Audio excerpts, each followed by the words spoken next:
माझ्या प्रयोगाचे नाव आहे स्मार्ट हेल्मेट।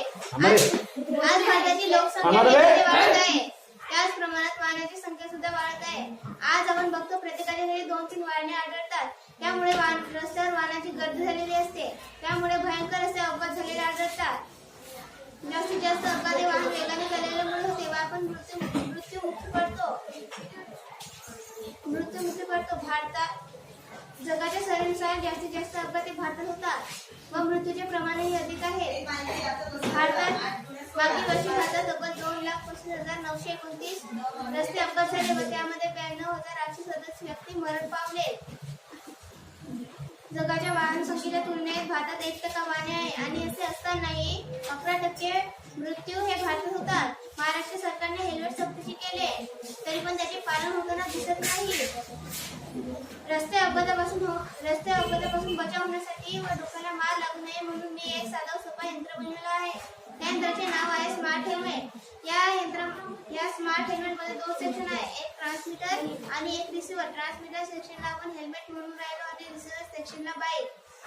गाडी कधी चालू ठेवायची हे डिसिजन घ्यायचे काम डिकोडर करतो। डिकोडर कडून जेव्हा सिग्नल मिळते की बटन प्रेस झाले आहे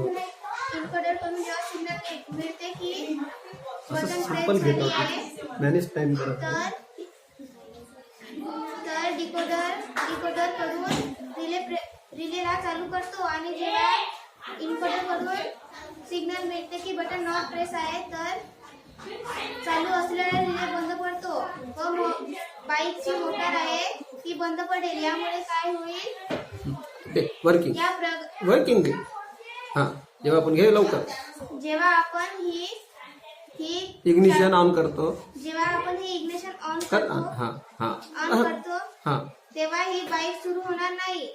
आणि जेव्हा आपण हेल्मेट घातलो बरोबर, कसं हेल्मेट सुद्धा कसं धरायचं ते सांगितलं।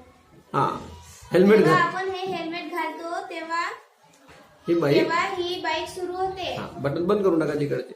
यामुळे काय होते, अपघात होतात, जे रस्त्यावर अपघात होतात ते होणार नाही व लोकांना अपघात झाला तरी आपला अपघात झाला तरी आपला बचाव होतो असं सांगायचं। अपघात होणार नाही असं म्हणण्यापेक्षा नाही का, बचाव होतो व आपल्या कोणतीही इजावर हानी होणार नाही। या प्रयोगाचे फायदे, ऊन वारा पावसापासून संरक्षण मिळते। या प्रयोगामुळे या हेल्मेटचा सतत वापर केल्याने वाहतूक नियमाचे पालन होते। धन्यवाद।